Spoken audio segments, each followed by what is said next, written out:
Let's fucking go. Actually, we were together last night, but I'm excited. I finally got to meet Carr for the first time. yeah. Carr's over here. Doesn't have a mic today, so he's not going to be able to talk, but we're set up. Well, he could take one of these if he needed to. Yeah.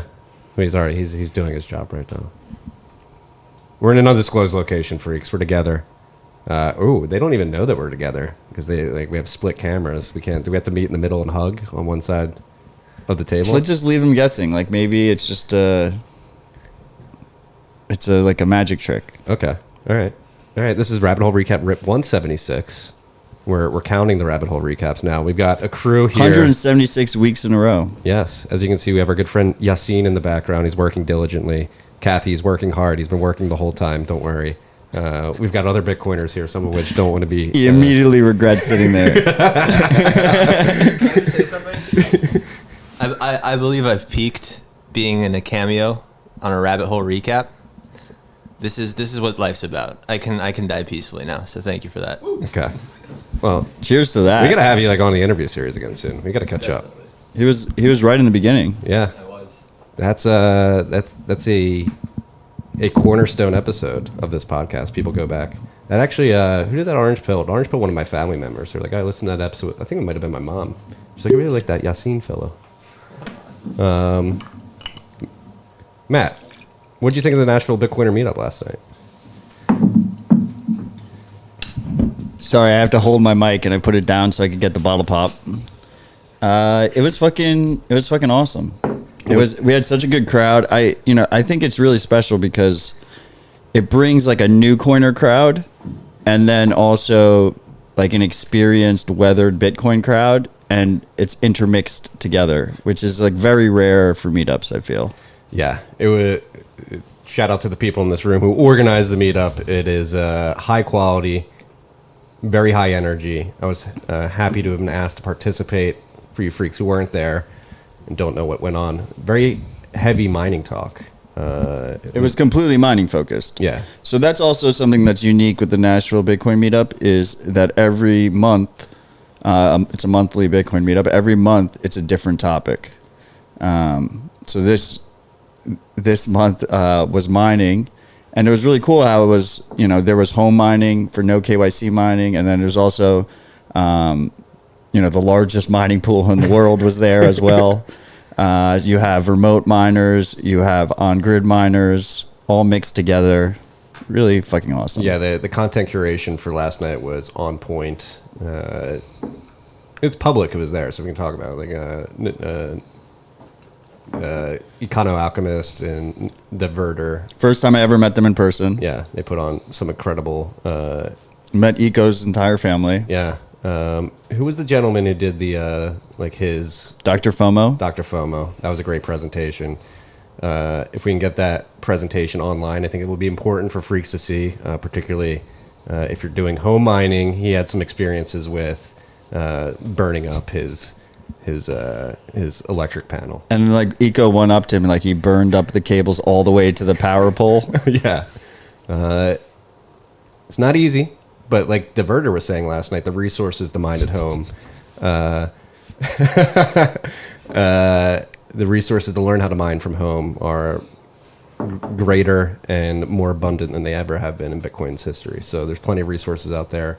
There's plenty of people doing it. There is a home mining movement. Obviously, there's trade-offs. Econo and Diverter talked about those trade-offs last night. And then, like you said, we had the largest mining pool in the world there. We had Colin from Luxor was there as well, with Kevin Zhang from Foundry. And I think we do have to give a shout-out to Kevin. Somebody at the meetup last night gave him props where props are due. He was pivotal in that Greenwich facility in upstate New York and really getting a utility company to implement Bitcoin mining. Every time it's pronounced, I immediately think Greenwich, Connecticut. Yeah. But it's spelled Greenridge. Yeah, Greenridge Power. They were the first utility company. They took what was a coal plant, transformed it to a natural gas plant, and started mining Bitcoin with their excess capacity. And Foundry made that happen? Kevin, I don't know if he was at Foundry at the time, but he was instrumental. Foundry's pretty new, right? Yeah, I think they were in stealth mode for a while, and then they popped up and hey, we have this massive pool. It has to be one of the quickest. I thought we were kind of past the point where a mining pool can just come out of nowhere and be the largest mining pool in the world. when you have Barry's War Chest and people like Kevin Zhang running the show, anything is possible. Except for Segwit 2X. but yeah, literally everything is not possible. Yeah. And Greenwich has actually moved south. I believe they're doing a nuclear facility in South Carolina now, and they're mining Bitcoin with it as well, which is bullish to see. Bitcoin mining incentivizing nuclear generation, or supporting nuclear generation as it's getting developed around the country and around the world. Stop shutting down nuclear power plants, freaks, politicians. Anybody out there is thinking about it. It's very dumb. Yeah, freaks. Marty's blaming you for it. Stop doing that. We're having a powwow here, but before we get too deep into our powwow, Carl, let's pull up Clark's dashboard. We will give you, still consolidating. Price, I guess people are saying, did the price crash happen to 42 between? We are so fucking poor. What? Did the price happen before last week or between the last two episodes? It happened between the two recent episodes because we bought new servers for Bitcoin TV, and we had to pay in Bitcoin, and we literally sent it at the top. It like immediately collapsed afterwards. That is a good spend right there. The vendor, like 4 hours later, sent me a private message just with a crying face. Well, since you brought it up, let's talk about it. I think obviously, we know that you've been working on Bitcoin TV, Wiz, and others. What's the plan there? Are we building a new YouTube? Are Bitcoiners going to fix YouTube? Well, I think it'd be offensive to say that that Bitcoin TV is a new YouTube, because YouTube could go fuck themselves. Yeah, 2006 YouTube. Yeah, I think that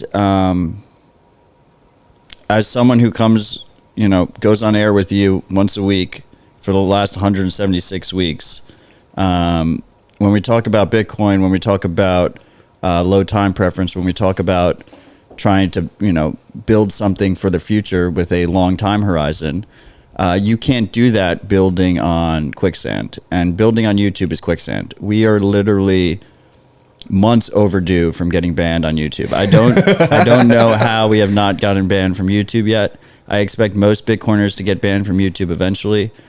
So it's partially that. It's partially this idea of having kind of open access to Bitcoin content without that centralized censorship possibility that you can have.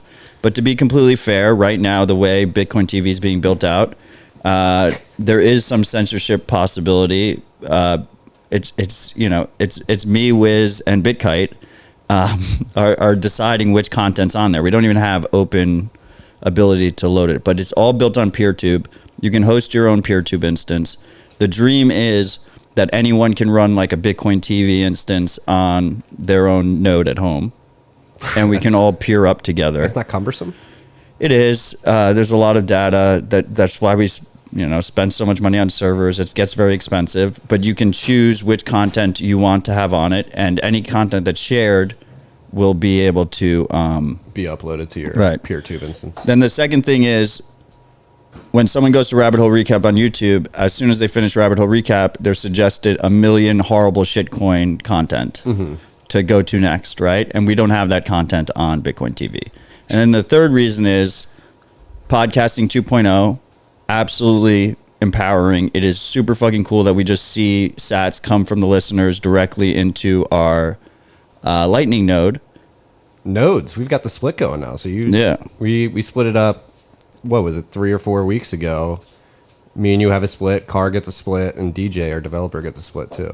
So that's fuck yes. Yeah. That's based on RSS. Putting a pub key in RSS. Bitcoin TV already supports subscribing to the video channels via RSS. So all we have to do is add a Lightning pub key in there, and you can do the same exact thing. And Breeze and other apps can easily integrate with it because it'll be an open standard. So do for video what podcasting 2.0 is doing for audio. Yeah. And exactly what Trinity just said. You'll be able to do that. And this, I tweeted out earlier today, and we've been talking about it behind the scenes for a bit now. And as we always do, we talk business on air. But that's what we want to do at TFTC. I teased it last week too. We want to Bitcoinize the whole stack. Not only that, but use more distributed content distribution platforms. Like I like ghost.org because you can self-host, it's open source, and just creating a new way to do media and content distribution and monetization that people will look back in like a decade and be like, holy shit, like this changed the game. Like I want a Bitcoin, like we're gonna turn it up here, freaks. We're gonna turn it up. That's all I'm gonna say right now. Fuck yes, 100%. Yeah. And yeah, I think Bitcoin TV is kind of just providing that platform for both us and for any other Bitcoin content creators. And I think ultimately long term, like you can see it go outside of just Bitcoin things. Yeah. Pretty much everything becomes a Bitcoin thing in a post-Bitcoin world. Mm-hmm. But the key there is let's move away from the ad model. Let's move to free open source software.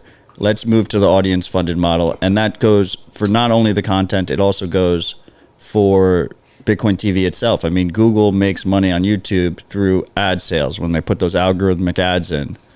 Bitcoin TV, presumably we'd have like a nice little slider or something. So if you're streaming sats to the show, 1%, 2% of those sats goes to Bitcoin TV because the servers are extremely expensive. Yeah. Yeah. We will still have ads for a time, but we would we've talked about this in the past, we would like to transition to a value for value model. Yeah, where you have to pay rent. Yeah. I've got a family to feed. We're at the very beginning stages of this though too. Like I think it is going to become more popular. We're going to build a bit, and we'll have more news in the months to come. So, Yeah, we're not going to do like announcement of an announcement. No. So even though we kind of just did. You'll know it when you see it. All right, now we can finally get to Clark's dashboard. We were going to go to Clark's dashboard, and then you pulled away, right? Oh, we started talking about price, and then I started talking about Bitcoin TV servers. Yeah. Yeah. Okay. Continue. Speaking of price, the current price of Bitcoin, according to Clark's dashboard, is $48,205. Are we in a bear market, Marty? No, I don't think so. It's an eternal bull market. Is it a super cycle? Do you prescribe to the super cycle theory? The super cycle started on January 3rd, 2009. And it's been continuing ever since then. Do you think we're going to have an 85% drawdown ever again? I wouldn't be surprised. Yes or no? So 85% from here. What is 15%? It's really low. That's like $6-7 grand. Like I don't think that's going to happen. Well, no. So I think yes, we're going to have many 85% drawdowns. I think we're going to pump, and then we're going to have the 85%. Like you blow off top, then the 85% drawdown. So if you go to like 200K, freaks that are better than me at math, but if you go to like 200K, 400K, then go down by 85%, whatever that price is, that's like the kind of 85% drawdown you would see. Yeah. I don't know. That's another thing too. Like, I think right now, Bitcoin adoption up to this point has been a lot of obviously enthusiasts and early adopters and people who really get it. And I think what I've seen, I think there's people that are tangential to Bitcoin, not even directly associated with it, who are starting to adopt it as a Bitcoin. I mean, MicroStrategy was obviously the first last year, but I'm seeing personally more and more companies incorporate Bitcoin on the balance sheet. MicroStrategy doesn't own any Bitcoin. That's true. Well, they own it. They don't. Do they own it? They hold it. They don't hold it. Do they own it though? They own the rights to some Bitcoin. I guess we could say that. They have the ability to sue someone over Bitcoin's value. Yeah. Are we just gonna bully Michael Saylor until he gets a collaborative custody model? No, I mean they can do whatever the fuck they want. They can do whatever. Michael. I'm not a shareholder. I don't give a shit. Michael, we have our differences. We go back and forth on ESG and all that stuff, but it's all out of love. Collaborative custody. Hold your keys. You're such a good advocate. You're such a good marketer for Bitcoin. Like, follow it up with some confidence in your ability to actually harness the asset the way it's supposed to be. But I mean, I would go further than that. Once again, they can do whatever the fuck they want, but I think a company like MicroStrategy is like uniquely positioned to set up their own custody model. They don't even have to do collaborative custody. Yeah, they are a tech company, right? I mean, Coinbase doesn't rely on someone else to hold their coins. Kraken doesn't. FTX doesn't. Yeah. They figured it out. Cash App created their own internal. Fucking wangchun deciding to donate to. You don't have that on the list. Donate to Luke Dasher, like they took a 9,000 Bitcoin UTXO. What a Chad. And then split out 1 Bitcoin to donate to core dev Luke. And then they paid no fee. They did a 0 fee transaction because they mined it with their own pool they own. Yeah. Like they figured out how to do custody. Yeah. They're not keeping it with, a regulated custodian and not holding their own keys. A 9,000 Bitcoins UTXO. Bitcoin UTXO, yeah. That's some powerful consolidation there. Talk about dust consolidation. You think Wang Chung's dust is like 50 Bitcoin? He's We like, still let's haven't just get all this together. we still haven't done the Clark Moody dashboard, but like it really makes you think like when we talk about like whirlpool capacity, it's like, and he just fucking does that. Yeah. That was great of him though. I'm happy for Luke Dasher that he got a Bitcoin from Wang Chun, and I think other people donated as well. It's good to see him getting supported. I know he's controversial to a lot of people, but he is integral to Bitcoin's development up to this point. Like if you understand how the first soft fork in Bitcoin worked. I mean, Peter Rizzo wrote an incredible piece on it in Bitcoin Magazine. I did like cringe a little bit. I support it. I'm happy that that Wang Chun supported Luke. Obviously, I've dedicated a lot of my time to trying to help open source developers get funding. There's so many good open source projects and contributors that need funding, which is fantastic to see. But the fact that it happened all publicly on Twitter, and it was a reused address, that was a 9,000 Bitcoin UTXO, and now everyone knows that's Luke's address, so then we can watch him going forward. I also thought it was kind of ironic because Luke was one of the main people that got us SegWit, and it's a legacy address that he got donated to. It had a 1 in the front of it. But yeah, on the privacy side, it was a little bit... it was bad OPSEC, if we will. It was like as bad as it could be. That is true. Hey, putting his balls on the table. But it wasn't. It was a known F2 pool address. So on Oh, he Wang donated Chun's from side- F2 pool? Wasn't his own stash? Yeah, that was F2 pool's address. Oh. I mean, that's his own stash. He is F2 pool, and people that were around during the block size wars will remember that Wang Chun played a lot of bits. He played a lot of fucking games and probably traded the markets to fuck around with. He messed F2 with the pool. version bits. Like F2 pool would mine a block and say they were SegWit ready, then they would mine another and say they weren't ready. And they were probably trading it because the price was going up and down with it. Well, was it though? Was it? I don't remember that. I remember being like very consolidated until like it finally got activated, and then it was like take off. It was moving a decent amount. I mean, back then it was like $5,000, $4,000 Bitcoin, but like a $500 move is 12% or something. Yeah, it's material. Yeah, and if anybody who is here in the live audience wants to fact check any of us at any given point in time, please. Yeah, we have a pretty massive live audience here, not necessarily in terms of numbers, but in terms of influence. Yeah. We got Ty in the background. I fucking love Ty. Ty, when are you moving to Austin? They're trying. There he is. Austin Bitcoiners. Nashville's putting a very big recruiting effort in for Ty. We're keeping Ty. He's coming to Austin. He's not coming to Nashville. Yeah, I'm still moving to Austin. Oh shit! What are you doing here? Get in here. You're Get in good. here. You're on the mic. Hey. You're not on the camera, but you're on the mic. Okay. You can just. What? You're coming to Austin? Yeah. No two ways about it. I'll be in. What am I? Oh yeah. Sorry. Yeah, about put your mic underneath that. Got technical issues. Yeah, I'll be moving to Austin. Don't worry about it. Nashville is not getting me, but this is a cool city, and I'm bought into everything this is all about. Yeah. See you, Yassine. This is. You just got taken out of the camera. This is a really cool neighborhood where we're recording right now. It reminds me. I don't know what it reminds me of. It's just really cool businesses. It's a cool vibe. A very cool vibe. Yeah. It's definitely booming. I like Nashville. Part of this area reminds me of like the East End of Austin, Yes. doesn't it? Yeah. That sort of vibe. Yeah. Is that where Rainey is? No, Rainey's like downtown. East side is. I really liked East of Rainey there. Street. I thought Rainey was fucking Yeah. dope. It was dope. Rainey's like the bachelorette mecca in Austin. That's where. Really? Oh yeah. Well, like Nashville's kind of that as a city. Yeah. Wow. Yeah. At least for bachelorettes. Yeah. What are supposedly. your thoughts on Nashville? How do you feel about this? It's city? a cool city. Yeah. It reminds me a lot of Austin. Yeah. It does. Me as well. We got a very strong Bitcoin community here now. Very strong.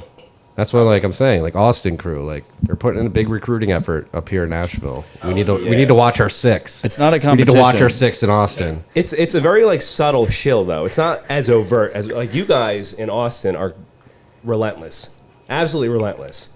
Here it's a little bit more like, hey, take a look. You like it? Come here. Well, our recruiting strategy worked on you. I know. Austin, watch your six. Nashville's coming for us. Okay, we got to be careful. Should we get to Clark Moody's dashboard? One cuck puck's going to get you 2,076 sats. I got to eat crow. I said we'd never go below $1 trillion market cap, and here we are at $910 That was quick. billion market cap. This is going to be a nice segue into the conversation I want to get to, which is the fact that we are 229 blocks away from the next difficulty adjustment, what is estimated to be on December 11th, and it's estimated to be an upwards adjustment at 8%. That's because blocks are coming in at 9 minutes and 15 seconds on average. We'll get back to that after we get through the dashboard. There's 6,192 sats in Clark's mempool right now. 1 sat per byte. Fees are going through. And Samurai Whirlpool, we're going to have to make the disclaimer.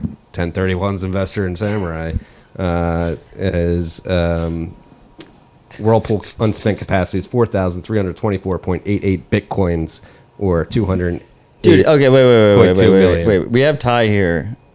There's no such thing as bitcoins. No, it's Bitcoin. No, there's no such thing as Bitcoin. There's UTXOs and There's no coins. The coins don't exist. You have UTXOs, and every time a UTXO gets transacted, it gets basically smelted, and new UTXOs are created. There's no such thing as a coin. A coin doesn't exist. Duh. Then a Bitcoin doesn't exist too. Like your semantic argument right now is going to fail flat on its face.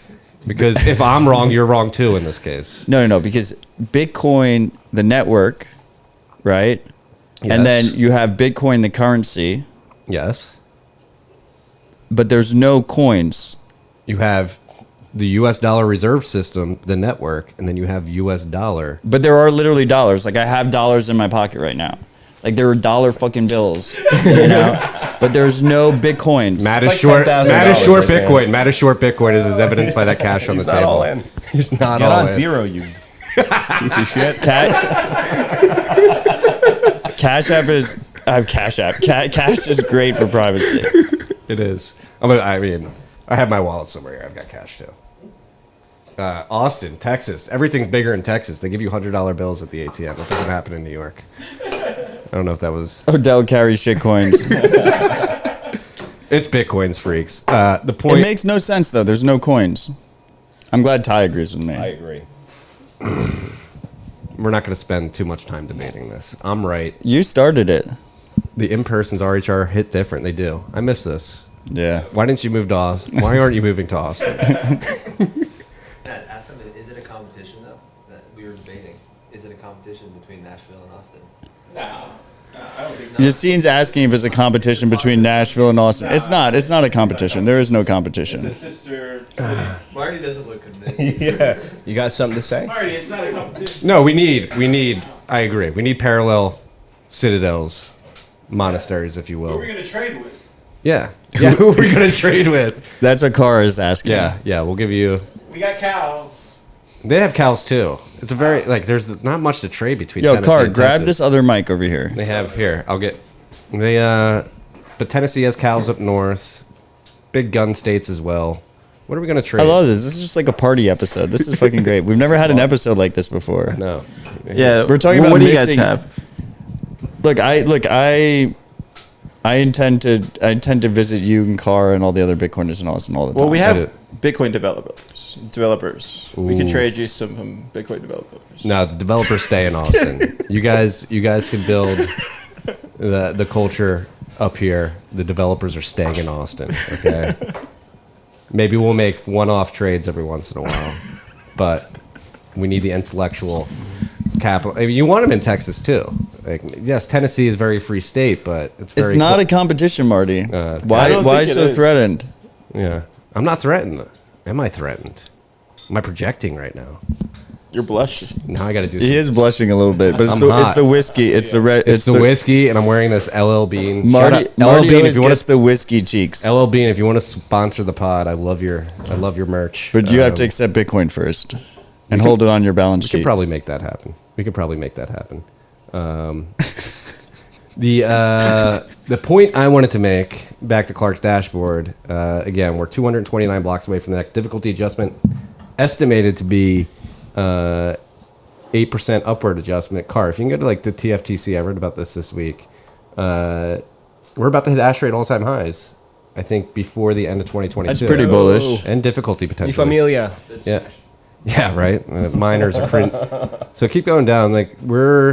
So when I wrote this is Peter Woola's estimation. According to, if you go down, Brains, insights.brains.com, we'll go to that next, but the all-time high in May was 183 exahash a second. And so whenever I wrote this. Wait, did you make that screenshot? Yeah. And you didn't take a picture of your screen with your phone? Have you read the back? I guess all. So, according to Brains, according to Insights, I just like Boomer Marty. According I'm a to- fan of Boomer Marty. according to Insights, we're very close to all-time high earlier this week. And if you keep going down, I did the calculations. I did some math on myself, and keep going. Yeah. So the estimate earlier this week was 6.2. So now we're at 8%. At 6.2, if it stayed static, the next difficulty adjustment would hit 23 trillion. The all-time high is like 25 something. And if we had another, keep going down. What did I do? Yeah, it would be 5.2% away at 6.2% from the. Sundays with family and friends are great days. They are great days. So this was written on Monday.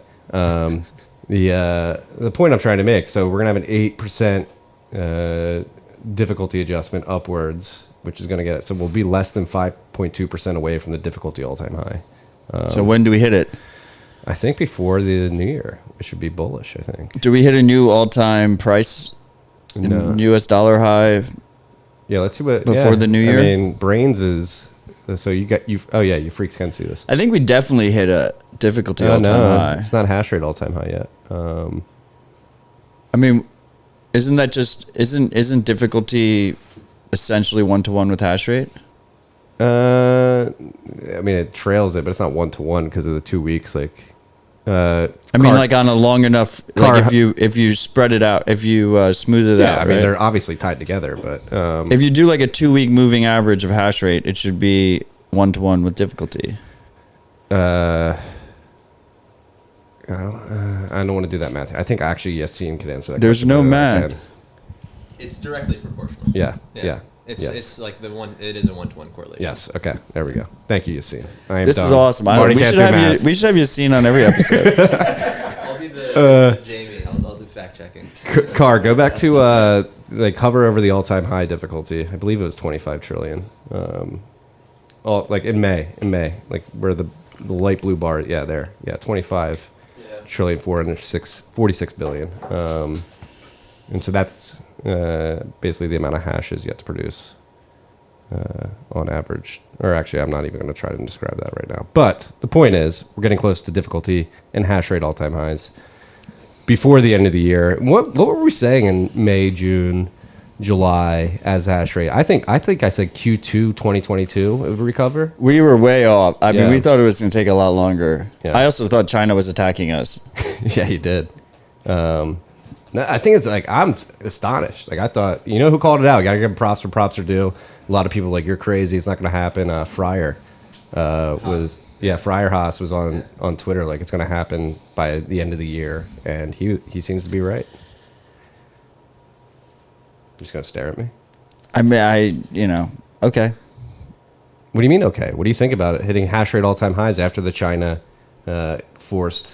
I mean, I exodus think of a lot of people said the hash was going to come back. I mean, I think it's very easy to just say bullish things over and over again, and then people only remember the bullish things that were correct.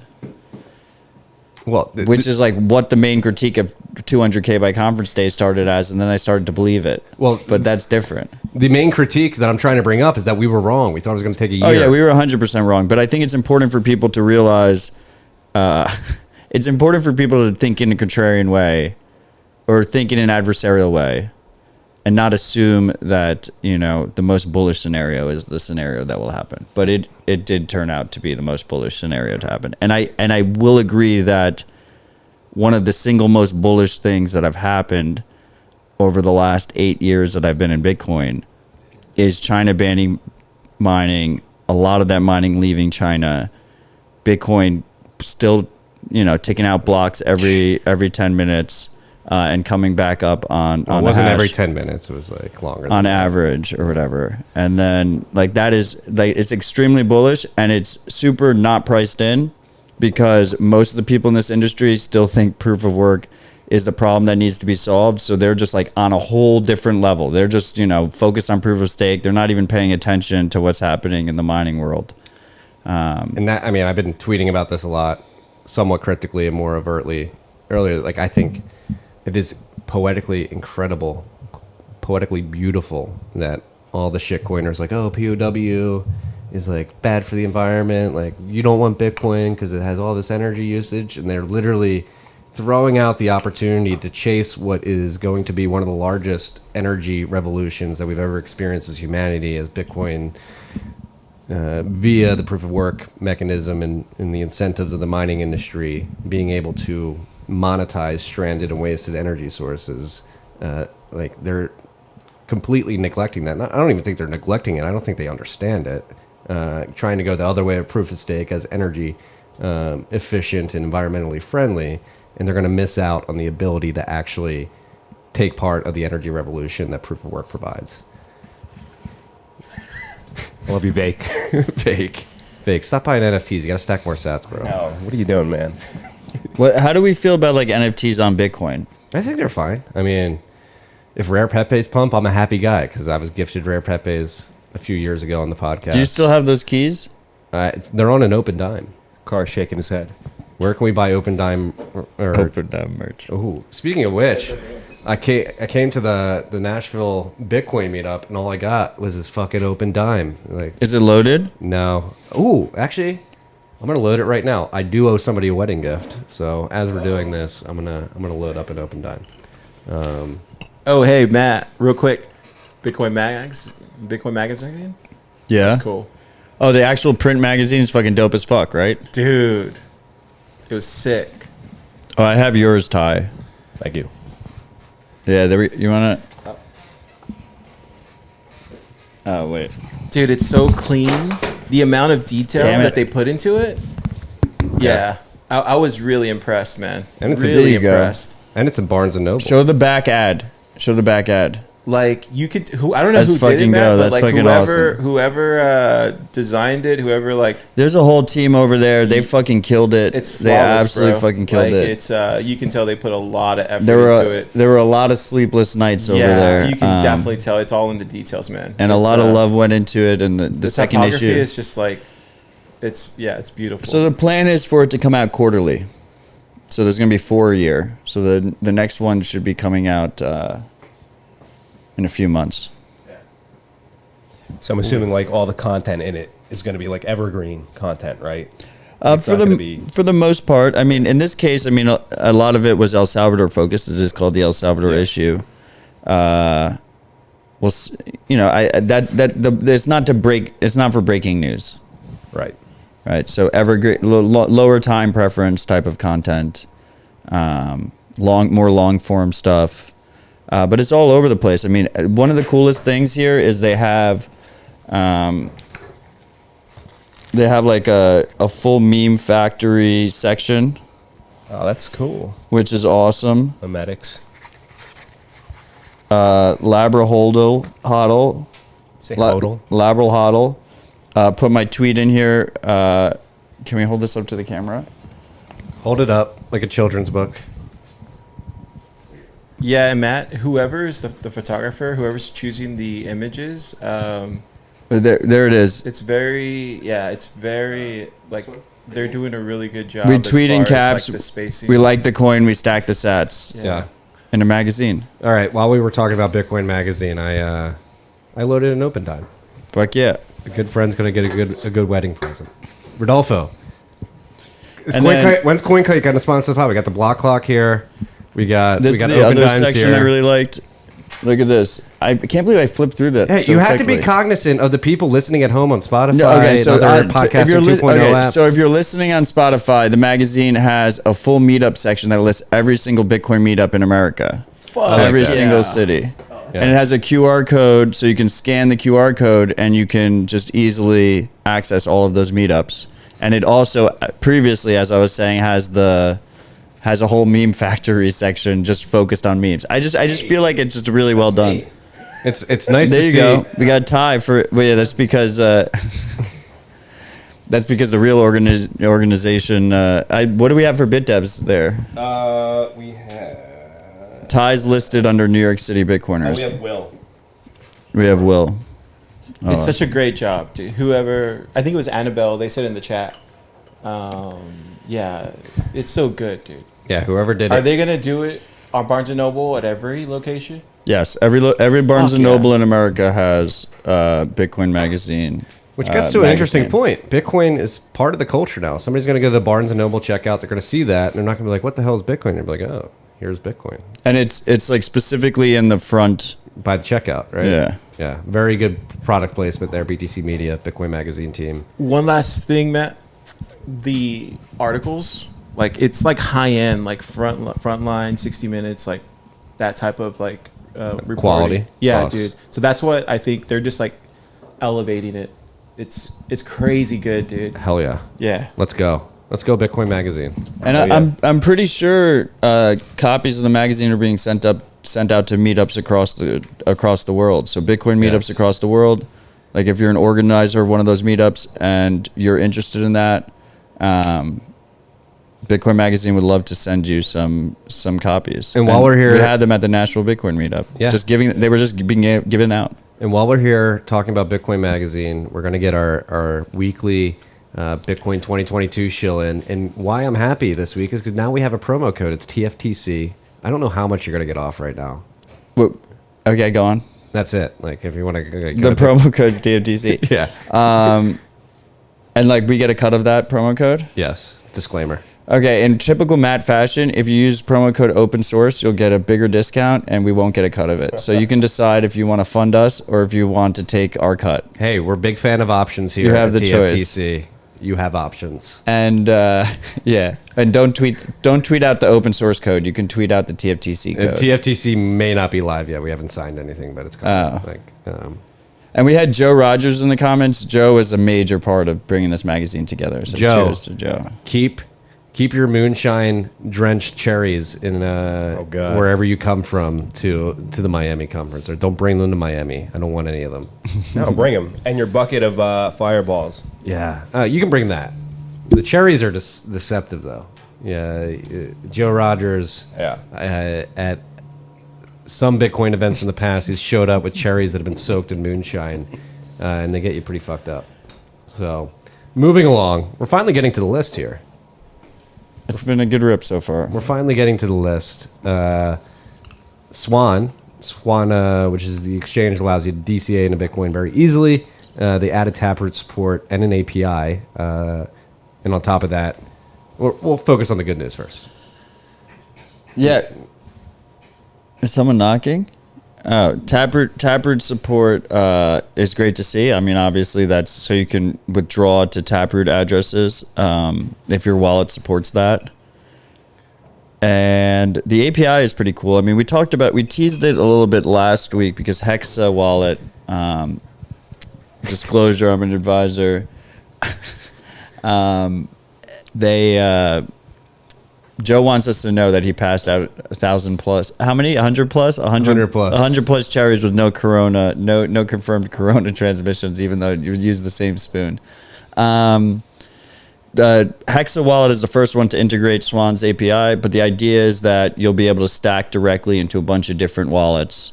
And they may or may not be about to announce a bunch of other wallets that you can just immediately stack from your Swan account into self-custody solution. So it's really automating best practices. I really like this model, dude. Yeah, I mean it's pushing forward this idea of self-custody first, Yes. right? Like get a wallet before you sign up with an exchange. Like that, like changing that user experience flow. I think it could actually, like, if we start making that a trend, like get a Bitcoin wallet before you get Bitcoin for pre-coiners. I think that may actually be the way to go. Well, no, I mean, I think when you onboard someone, like when you first onboard someone, you should send them their first Bitcoin, so they don't have to go to a KYC exchange. They don't have to go through all that friction. They don't have to give up their whole life, to obtain some Bitcoin. I mean, in another world, Swan releases their own app, right, that does self-custody. I think it's kind of cool, this idea of these APIs. So you're kind of, it adds to that trust profile, right? There's all these different trade-off balances you can have. And it's kind of nice that the supplier of your KYC sats is different than the maintainer developers of your self-custody wallet, right? Like they should be two separate.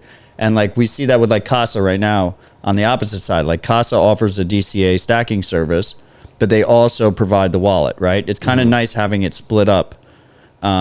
Because there needs to be collusion there for them to be fucking with you. Distributed third-party risk there. Right. Yeah. Now should we go to the bad news? Yeah, the bad news, it seems like Swan's bank has had to pull out of supporting them in New York due to the BIT license. Yeah, I mean. Fuck the BIT license. I mean, we've said that many times. So on this bad. show. It's so bad. It's so bad, dude. Do you think Eric Adams is going to do anything about this? The new mayor? The new mayor? Yeah. You want to ask the question again? You think Eric Adams, the new mayor, is going to do anything about this? I think he... I don't know. I don't Well, know. he's got to run it up the chain to Albany. Yeah, it's a state. It's a state. Yeah. I hope he would like make a fuss. I don't think so. It's a state rule, and I mean, although New York City has... We're starting to see just how much it's holding New York back. Yeah. Yeah. It's insane. I mean, no crypto native company can do anything. Yeah. What? And it's Like, are you people seeing are it? moving. Are you seeing it, Ark? Are you like talking? 100%. Yeah. I haven't spoken to a single Bitcoin entrepreneur that's bullish New York. No. I mean, Ark recently left New York, and they're in Tampa now. We left New York. Oh yeah, I forgot Yeah, about we that. You did. guys are in Florida. We're in Florida now. I think the realization that people can work from wherever and we're all digital nomads has given us less of a reason to be in New York. And I mean, the sovereign individual thesis is playing out in real time. It's playing out in real time, and even optimizing for tax efficient jurisdictions is top of mind for so many people. Yeah. You know what I recently realized as part of the escape from New York? If fuck the BIT license for starters. If you're working for a New York-based company, you're subject to New York income taxes because they're based in New York, even if you're a remote employee. So you could be a remote employee, and you're subject to that. And like, who wants to put their employees through that? We're dealing through that now. You're less competitive against to other people other companies that are based in other places. TFTC historically has been a New York-based company. Like, I'm in the process of moving it to Texas, and mainly for that reason. Like, it's a pain in the ass. New York they're squeezing people of as much tax revenue as they can, and they're driving people away. It's a beautiful thing to see. Even traditional finance is dead. Like the whole idea of you need to be on Wall Street to be a successful asset manager has completely that mental model is obsolete. Because now you can work from anywhere. Yeah. So, and it's very interesting shift. I mean, again, sovereign individual called it. It's happening, and I mean, you're seeing DCG too. Like, Barry's up there cutting ribbons in Connecticut because he doesn't want to be in New York. Well, fuck Connecticut. I know, mean, but like, it's a lesser of two evils. New when compared to Yorkers, New York. New Yorkers can dunk on like 3 states right now, and it's like California, Connecticut, and just like a question mark. There's got to be another one that we could probably dunk on. But like Why Connecticut, because Connecticut doesn't have any sports teams. They're like New York's No, little we're bitch. talking particularly as tax. No, regime. but it doesn't matter. Connecticut can go fuck itself. Like, Connecticut is never like, you're never gonna get me. And New York can go fuck itself, but Connecticut more so. Yeah. Ooh, a New Yorker saying New York can go fuck itself. Matt is officially a no Yorker now. You heard it here first. A no Yorker. Yeah, I mean, we're seeing it happen. And by the way, I emailed James Davidson, the author, the co-author of Sovereign Individual. James, if you're listening, I'd love to have you on the podcast. Oh, that'd be awesome. Yeah. I would say that if I was running a Bitcoin company, just don't serve New York customers. Like, you shouldn't have you just shouldn't even have like a BitLicense strategy, right? I totally agree. It's way too much money. Like the legal cost and the permitting cost to get the license alone. It's like, why would you ever spend? It's hundreds of thousands of dollars, especially if you're a startup. Is it just a matter of spending money, or is there other considerations too to be able to get the bit license? I think it's just, I mean, it's literally like a regulatory paperwork, red tape that you have to get through. And not everybody's going to get their bit license. And so that's another risk. Like, if you pay all these legal fees and shit, like at the end of the day, like they may not issue it to you. We're seeing that approach globally as well, like on a global scale. If the U.S. isn't going to be friendly to Bitcoin native companies, they are going to flee. Yeah. And so you're going to see that at the state level. There's no incentive for anyone to set up shop in New York. And I think by extension, it's like, if you're not going to provide the right incentives to set up shop in the U.S., we're going to find another place. What is that? Matt's getting shit on right now. Yeah, people are going to move.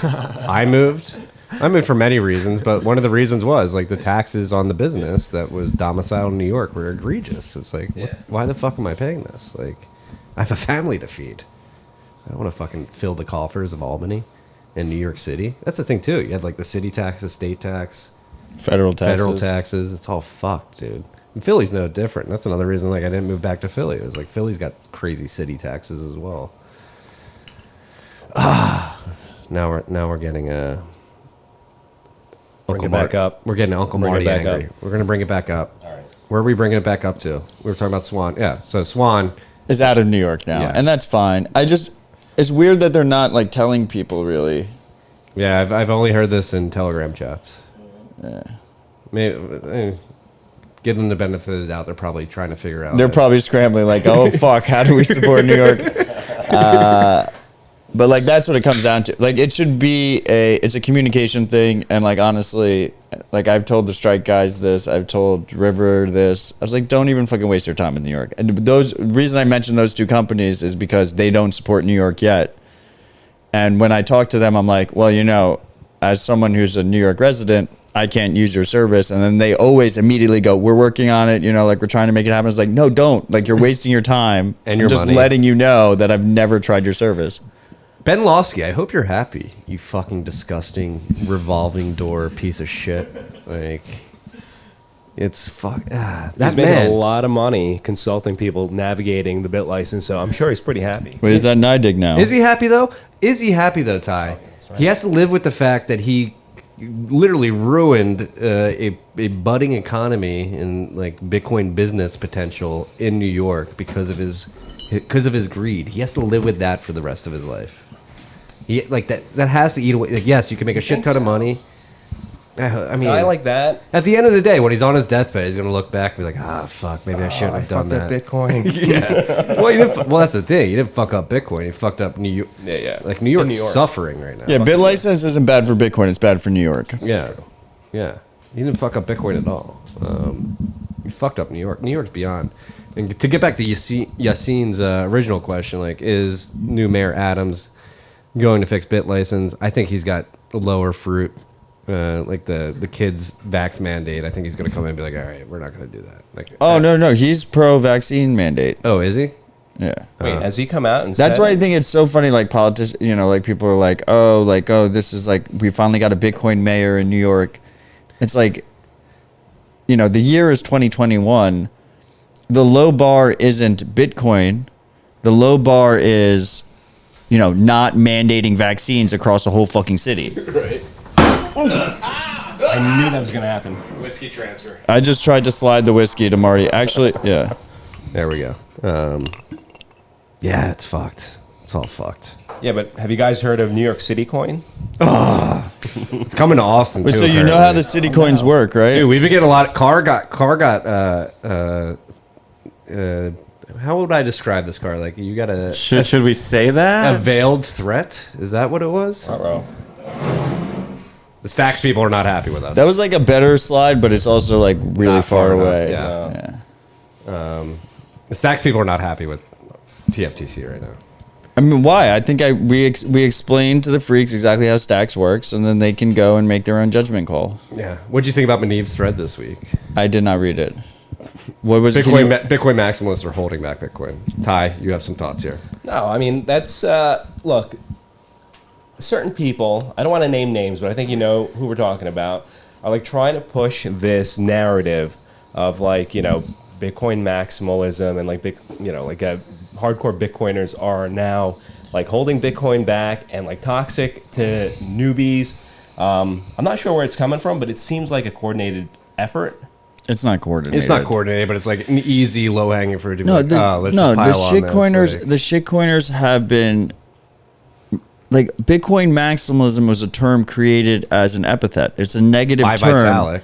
It's always been a negative term, and certain Bitcoiners tried to adopt it and embrace it and use it against the people that created the term. To basically what the term says is, you don't like my project because it's not Bitcoin.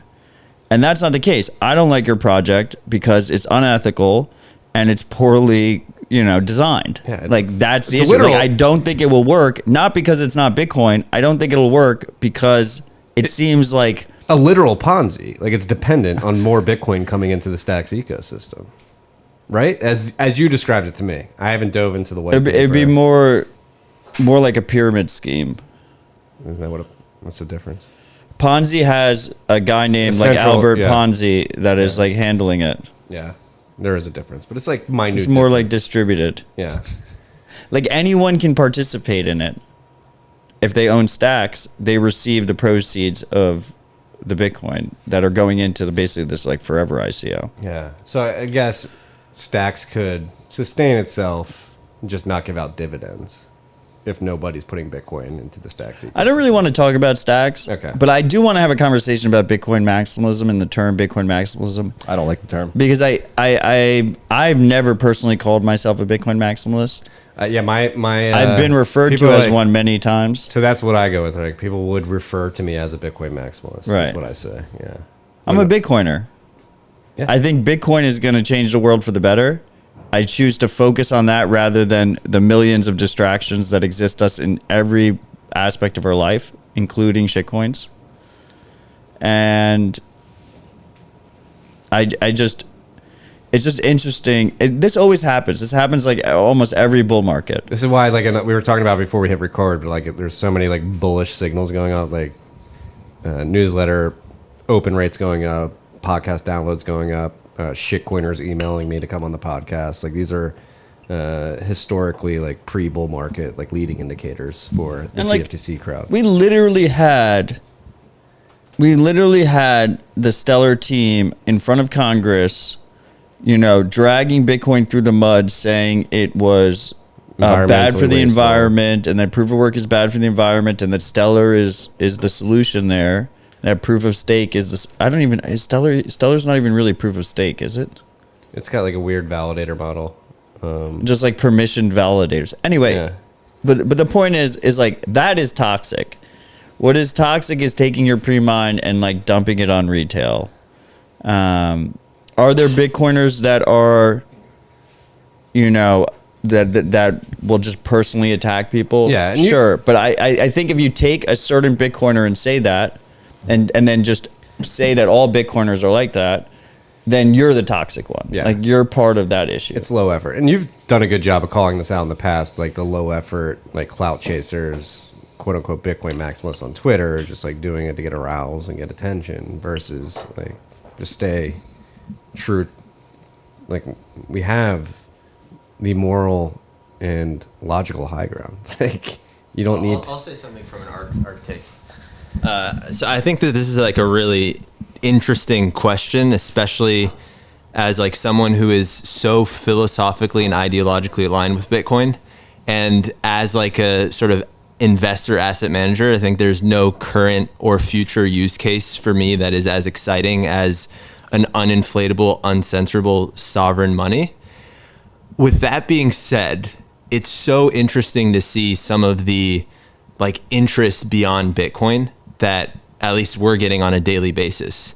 And I think it's almost like an apples to oranges comparison, where Bitcoin's conservatism is actually like its primary value proposition in like a hyper progressive world that is focused on extremely, advanced technology. It's like Bitcoin survives because it's extremely principled and has ethos and is, not is anti-VC. Like we like to internally at ARC say like the reason why A16Z is shilling POS and saying Bitcoin is bad for the energy, for the environment, is because they can't make massive returns on Bitcoin. And that's something that's like extremely compelling as a holder and as a retail investor.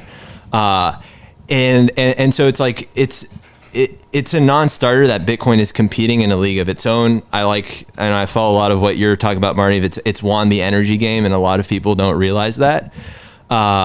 Where I'm having trouble like reconciling even my own thoughts and my own investment approach is that there is still a ton of mind share that's being captured by things outside of Bitcoin. Yeah, we had a discussion about this like 1 or 2 months ago. Yeah, right? we did. We had this discussion where it's like it's hard to dismiss a lot of the things that are going on outside of Bitcoin. And it's not to say that it's a replacement to the monetary revolution that Bitcoin is capturing. And it's not to say that there is going to be a legitimate competitor to becoming a global based money like Bitcoin is positioned. But there is mind share. And it's like innovative in what it's doing, and in a way that like, whereas Bitcoin needs to be conservative to survive. I think when you're seeing with like this whole ETH and Solana and all these like smart contract platforms, I love that knife fight that's going on right now. It's the exact opposite, where they're like they have to compromise some of their ethos and censorship resistant properties and decentralization, because what they're competing on is like better, faster, cheaper. Bitcoin doesn't want to be better, faster, cheaper, and it shouldn't be. And so it's like they're kind of stuck in a very, very hard, like, I don't know what the saying is, the rock in a hard place or whatever. That's the saying. Okay, good. but it's like, how do you innovate at the pace of like centralized status quo? Well, I guess, Yeah. so this is what I always fall back on, like, not how do you innovate, but at what pace do you need to innovate? Like, I'm a big believer in there's like an order of operations to all this. Right. You need to sound money. You need it to be sufficiently distributed. You need layers on top of that. And that's always been my thesis and my approach to how we get all that mind share to come to Bitcoin. It's like, it's going to come eventually. This is my view. Yeah. But we just need the order of operations to play out. But how does it come if you get so much pushback from what's being defined or labeled as the maximalist? So when this, yeah. when so Manib is like point. he's a Bitcoiner. Like I actually met him before he launched the Stacks token. Like Blockstack actually existed. Yeah. Without stacks, and they were able to create like a really interesting stack that didn't rely on a token. I'm just curious on your take of how do you reconcile that we're hyper conservative because we need to be, and we're going to welcome experimentation, and we're effectively going to assume, all the properties that these other platforms are trying to take lead on. Yeah, well, again, it goes back to the order of operation. I think Matt does a good job of, like, so there is a temperance, I believe. I'll just speak for myself. Like, the temperance with which I approach these types of arguments is like, hey, like, I recognize all this is going on, and I do think, I mean, it's like... It's just they're competing on two different axes, is my point. Well, then you get back to, like, the economic argument, like why do these things have it's the utility token argument? It's like I agree. MV does not equal I agree, but PQ. there's so much more going on. Here's my general take. If you're a shitcoiner that's coming to me and shilling your shitcoin because you don't like Bitcoin, I can't take you seriously. It's like you kind of first need to understand like what Bitcoin's value proposition is before you explore things beyond. But I think you can't have the cake and eat it too, where you pride yourself on how conservative Bitcoin is and then assume it's going to create sort of as much interest in the applications beyond just being a base money. Okay, Yassine, take this mic. Okay. Matt, I think you do a good job of... Wait. I just want to jump in here real quick. Okay. Yeah, I believe I'm pro free market. I like the idea of free market. I think the idea of Bitcoin is super cool that we have a mic for Matt's bottle. It's the most important mic. Anyway, I think it's important that Bitcoin ended up this ecosystem that Bitcoin created. The birth of Bitcoin created is this idea of permissionless innovation. Anyone can fork Bitcoin. Anyone can launch their own network. They can do whatever the fuck they want. It's code. It's open source code. That is really fucking cool. And there's inherently skin in the game, so you can trade these networks against each other, whatever their tokens are against each other. And if you win, you win. If you get wrecked, you get wrecked. And I think everyone has the right to get wrecked. And when they do get wrecked, they should take personal responsibility and realize that they got themselves wrecked. With all that said, in the specific situation of stacks, if we're going to talk about stacks, and we were talking about this earlier, and I'm going to say it again because now we're on fucking air and we were talking about it, Sorry, Matt. is they intentionally conflate the idea of mining with this idea of sending Bitcoin to these tokens. They intentionally took the Bitcoin meme of stacking, and now like stacking sats is using their pre-mined token to stake Their branding stacks. and They optics took are that really from off. you, dude. They put well, I would like to, I mean, I think stacking sats was a community thing. Like I think the reason it's a powerful meme is because the community adopted That's it. so It's not because humble I of you, said Matt. it. Stay humble. The They're co-opting the brand. That's probably what. it's conflated, right? And this idea and the original distribution of stacks was done in a way that was very insider, not Yeah, they had it open, on- not on coin permissionless. list. Well, Right? I don't want to focus on stacks alone, though. No, but I'm saying that's where this is coming I can't speak from. on behalf of I can't But speak there's to a lot. Stacks But stacks is the new one. Right. All of these things tend to be equivalent with ETH. It's the same thing that happened with ETH. ETH just happened in the past generation, and stacks is happening in this generation. That's how I see it. So, you should disclose trade-offs. You should disclose conflict of interest. You shouldn't try and intentionally hide it with marketing and messaging. And that's where that's where the issue to me lies. And I think people should have all the information in front of them. If they want to gamble on things, if they want to play around with new tools, if they want to do whatever, so be it. Like that's what a free market is. I think ultimately the overwhelming majority of people, if they stay humble and stack sats rather than trading these tokens, will do better long term. Like if you're a VC or a hedge fund, Your yes. incentives are skewed. No, I mean you get into the Disclaimer, pre-allocation. we're VCs now. No, but I mean we're Bitcoin only.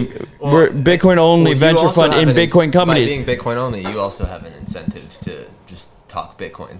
But that's true. That's true. But I think historically, if you are retail and you are just accumulating Bitcoin long term, putting work in and accumulating Bitcoin long term, you will probably do better than if you try and gamble on. If you try and trade, You will definitely do better.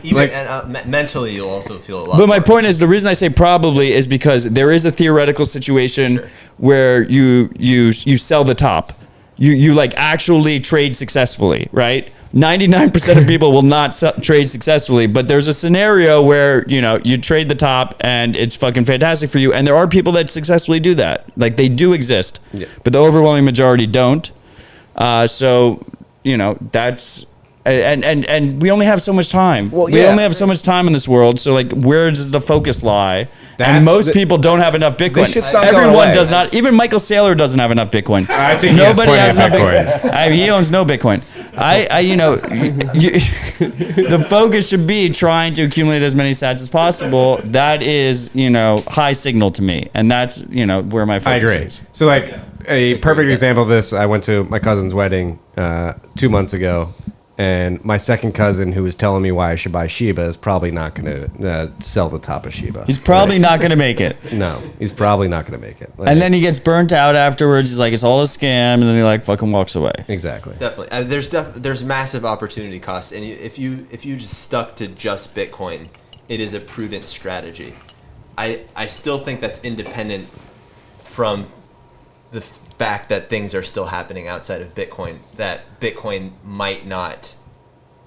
Right, but these things are never gonna stop. Like we're not like shitcoins will never go away. And there's going to be new ones next cycle, like more innovation or whatever. Yeah. At what point do we like completely like detether from shitcoins? Like for me, I'm coming to the belief that Bitcoin is Bitcoin is one is money. Nobody's coming after that role as Right. that I agree hard with money that. role. Shitcoins are products. They're like tech products, VC tech products. Who the fuck cares? Let them do their thing. Yeah. And you know what? We're not here to police adults, who want to gamble. Like they can, buy, they can buy GameStop, they can buy ETH. Who the fuck cares? We're not here to police them. So why don't we spend our time instead of fighting shitcoins, just doing what we do and promote Bitcoin. I have 100% agree with that. That is what I've dedicated like the last 2 years. Because again, like you caught onto it. Like the energy thing is like the biggest thing that's going on in Bitcoin right now, and that's like where a lot of my efforts gone in the last 2 years. Is like just get Bitcoin integrated into the energy sector stack, and it's game over. I mean, but that reminds me, like that adds another aspect to it, and I kind of touched on it earlier. I mean, shitcoin, like even if you're saying, okay, so I'm being a little bit toxic by calling them shitcoins. Well, you know what? So let's say alternative chains, okay, should not be in the same boat as Bitcoin. It should not be compared to as Bitcoin. And so we're focused on Bitcoin. Other people can be focused on whatever the fuck they want. If they want to collect, Hello Kitty dolls or whatever, it's fine with me. If they want to work on trading ownership of baseball cards, that's fine with me. If they want to trade stocks in a more efficient manner, that's fine with me. But the problem is those altcoin promoters will then come out and say, this is Bitcoin 2.0. This is better than Bitcoin. Bitcoin is slow. Yeah. Bitcoin isn't efficient. Bitcoin is a dinosaur. That I stand and you will make more money if you come and give me your Bitcoin, which I am going to hold, by the way. Like Justin's son has a shit ton of Bitcoin. Look at EOS. The EOS guys have a shit ton of Bitcoin. They have $4 billion of Bitcoin on their balance sheet, and that's what goes wrong with all of the things outside of Bitcoin is that they're also comparing themselves to Bitcoin when they're positioning their own projects. But how much are they doing that now? Like, I don't hear we're the next Bitcoin that much, 2021. Oh, super, or what is it? Ultrasound money? What the fuck? Yeah, but those are that's like 5 like ETH that's more like maximalists. The memeing, but I think fundamentally there is an acknowledgement that they're competing on 2 different paths. Well, now they're all like, we're the next ETH.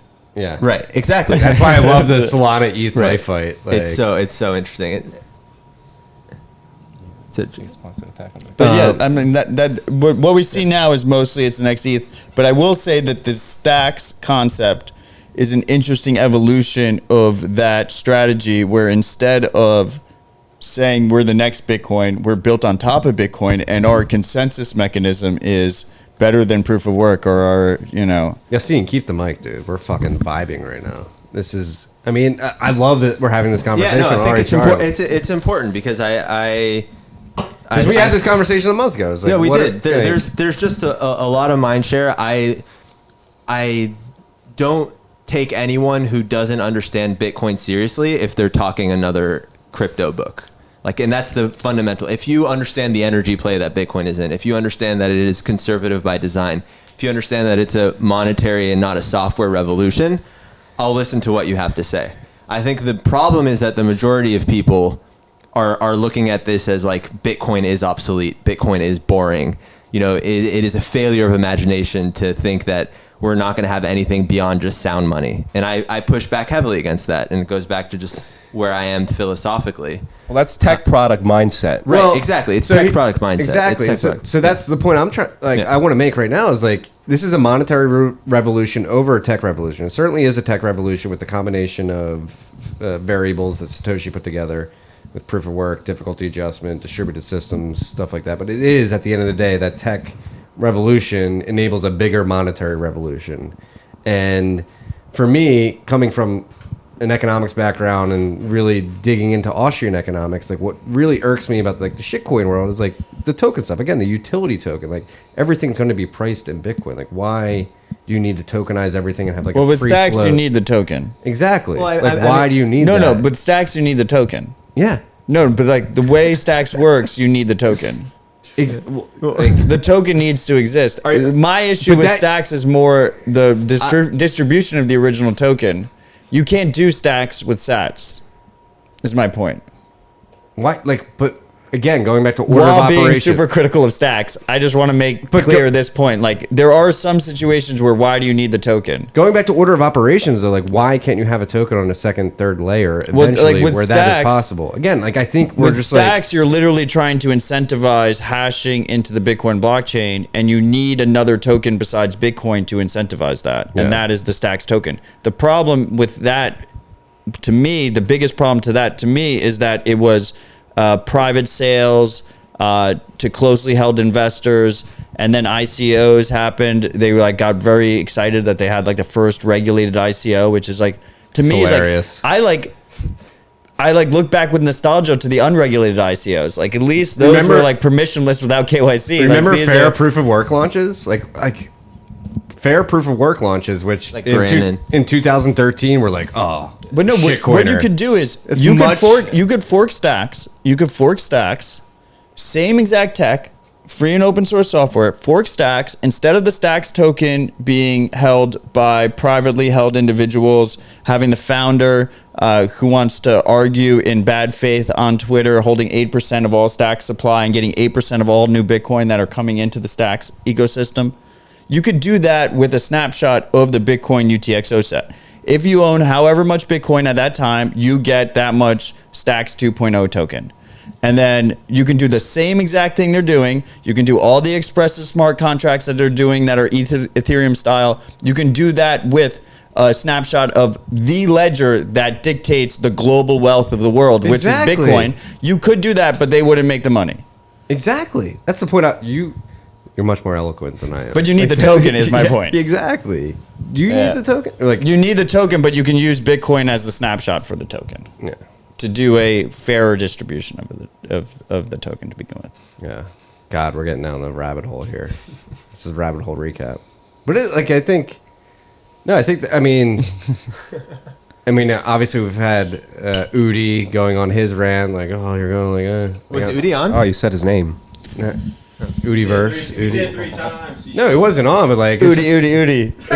it's been Shit, it's interesting. Udi. He's an antagonist, potentially. Yeah, like who, like his attack too. Again, it gets into a semantics argument where it's really like you're seeing, like you said, all I care, right, and like you said too, Matt, I'm just focused, holy shit, this energy revolution is so big. It's opportunity cost. You Yeah. don't have, for every minute that you spend Thinking about on something else, you NFTs can't spend on Bitcoin. or For every dollar that you spend on other coins, you can't spend on Bitcoin. And then it comes to down trade-offs. Right. Again, what did we see this week? AWS went down, Didex went down, all these distributed. Anchor went down. Banker Tales from went the down. Crypt went down. No, it was fine. Well, I mean, that's part of the point, though, is that if you're unlocking this additional functionality, you're increasing the attack surface area, and that's not something that Bitcoin wants to do necessarily. Yeah. I think, I mean, I've spent more and more time on, just because it's a function of what I have to do with my job and the interest from investors, but the idea of being able to take a loan without relying on JP Morgan, Yeah. I think is a very compelling use case. I was talking about this with somebody this week too, but Yeah. doesn't multi-sig make that easier as well? Can that drive the cost of If- capital if- down? If you Like the hot- today told me there's an application on Bitcoin where I can send Bitcoin to an address and then gain synthetic USD exposure, Hodl. is that No, Unchained Capital. Well, no, Unchained No, hodl. Unchained Capital is centralized though. No, but It's not- it's still there's multi-sig elements there. So you have one. Both, by the way, disclosure, both of them have been or are currently They sponsors. both are currently sponsors, but hodl is a better example. Well, because HODL doesn't have You hold a KYC. key, your counterparty holds a key, and then And hodl hodl is holds the a key. escrow. No, but I would Okay, say But you need to have someone else taking the other side of the loan, right? yes. Well, all yeah, these that's not- loans, that's all not- these loans are over collateralized. Whether it's a Bitcoin Sure. loan through a centralized product, or if it is a Didex loan through a protocol, they're all over collateralized. Yeah. I would make the argument that the only reason there's a real market for over collateralized loans is because of our ridiculously burdensome tax system. and where you don't have to pay capital Sure, gains no, taxes I mean, if you take that loan. But like, why would that's I ever ultimately the use case, in a functioning society? Why would I ever put up $100 collateral to loan $20? Yeah. Like, that makes no sense. I have $100. Like, why am I loaning $20? Yeah. That makes no fucking sense. Matt, this is a fucking great point, dude. Well, yeah, I mean, I think that it is acknowledged that the primary use case Is tax to over-collateralize arbitrage. is to not necessarily need to pay capital gains tax when you trade Yeah. in your asset for USD. But in a post-Bitcoin world, we probably move to like the Bitcoin City model, where you have, a flat sales tax type of situation, a VAT A tax. consumption tax. Like Yeah, that, consumption like the world tax. needs to move to a And- consumption tax. Like I think that's much fairer if you compare. and to, I like, think we income do and, like, ultimately. I mean, I think most Taxation is places. theft. What's a consumption? This is why it's important we have Ty here. Marty, explain a consumption. Well, consumption. Like, instead of getting taxed on Sales your tax. income and your work or how much property you own, it's like, all right, if you're going to if you live within the framework and you accept the framework that, like, if you consume from the earth, you should probably give back. Like, a consumption tax is much fairer than income, or I guess a sales tax may be lumped in with a consumption tax, but like, Well, no, sales tax is a consumption tax. yeah. Sales Yeah. tax is the consumption tax. You go and Yeah. buy an iPhone, and you pay 10% on that, and you pay that to build the roads. Yeah, and I like get so many people are going to be pissed off about that. no, but like I can see that, like, again, meeting in happy mediums. Like, to me personally, that's a happy medium. Like, if you're going to choose between like Well, income, what's nice about the sales tax, about the gains, consumption like, tax, is capital gains tax. Like, I don't think should exist. Like, if you're willing to take the risk and put your capital on the line, you should be paying 40% in tax because you took the risk. what about unrealized capital Oh my gains? god! Yes, dude. Like, the problem to me with these other taxes is they require, for enforcement, they require like insane amount of surveillance. Yeah. Like, you have to surveil all of these different transactions in order to make sure people are complying with them. yeah, Which makes them very expensive to enforce, but also means that you're exposing all your citizens to all this, increased risk of data and privacy issues. With sales tax, like, you need merchants to comply, which is a significantly smaller portion of the population than everybody. Does it still like kind of suck for the merchants? Yes, like, they're getting surveilled. They're getting projection revenues placed upon them to see, like, are they paying the right amount of taxes for how much business they're doing? Yes, but it's way cheaper. It requires way less invasive surveillance, and then the overhead just on human beings, like, just like this idea, like the accounting industry is alone, like burdened- TurboTax, like all that shit. It literally, by the time we die, we're going to spend like 30% of our waking hours like thinking about, how, like, what is our tax burden and how do I make sure that I comply with the law with that? Yeah. Like, it makes It's it very so fucking fucked. difficult. It's so fucked. And again, like, to point to concrete examples, like earlier this year before we moved to Austin, my wife and I were like, hey, we've never seen the leaves change up north. Let's drive to New Hampshire and like go check this out, like, before we officially make our move. And it is crazy, the transition from Massachusetts, which is a very heavy blue state with a lot of taxes and like a very extractive economy from the government standpoint. The transition from Massachusetts to New Hampshire, it was jarring how much better the roads in New Hampshire were compared to Massachusetts. Dude, The I was roads are saying great. that Up here, yeah. Yeah, and that's like always the biggest meme. Like, who's going to pave the roads? Like, well, this state that has less taxes has better roads than Massachusetts. Right, but you'll notice that Massachusetts has like the fancy ass rest stops, and like they're building out like all the like, the visitor centers like that. Yeah, In New Jersey Hampshire, you don't sucks, have- but the Jersey rest stops are fucking fire. Well, Yeah, they'll pump they're your very gas good. for you. You don't have to do it. I hate That's that, true. by the way. I only like pumping I- my own gas. I like pumping my own gas too, but I don't mind when it's like, all right, I can shit. Like, The Marty flight's like, I'll take premium. no, I've spent I've Fill her up. I think I've spent a majority of my life in Jersey. Even though I grew up in Philly, I would spend at least 3 months a year in Jersey, and then when I go back, I actually go back to Jersey, go to the shore. Like, that's where I prefer to be. But like, yeah, that's. I had a roommate who was from North Jersey in college, and like he literally didn't know how to pump gas when he got. Oh, so many people. in It's Jersey so have no fucking idea. hilarious. Yeah, I mean, they have, Yeah. yeah. And also, you know what a big free state measure for me is? And like, people don't realize this from free states, is in a free state, you can, when you pump your gas, you don't have to jam your gas cap in to hold the thing in. You just press the little, there's a little clip. metal lever that Yeah. just holds it. Like New York, New Jersey, Connecticut, they don't allow you to do that. Yeah, that is actually a very good observation. You have I to never jam. realized. I always jam my gas cap in to. I don't know if that's illegal or not. I don't do that. But you don't would think it's have to. illegal. You would have to if you were filling up your gas and you didn't want to just hold the fucking handle. But in free states, you can just push the steel Put it cap down. thing. Yeah. You just push the thing in. Yeah. So Marty, you have to go on. You have to go to the airport in 25 10 minutes. 25 25 minutes. minutes. I want to talk about this Swiss tech executive. Let's pull that up, Car.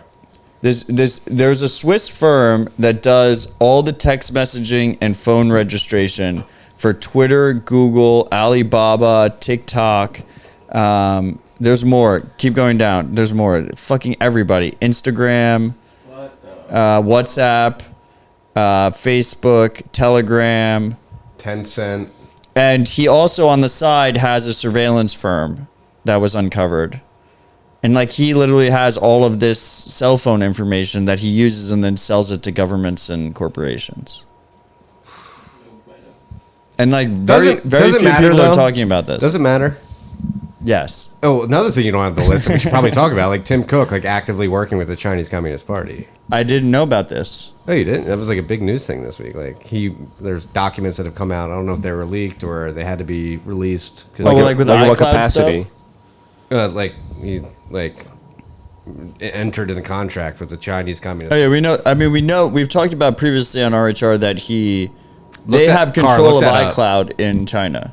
They have full control of iCloud in China, so they don't have to give a warrant or anything.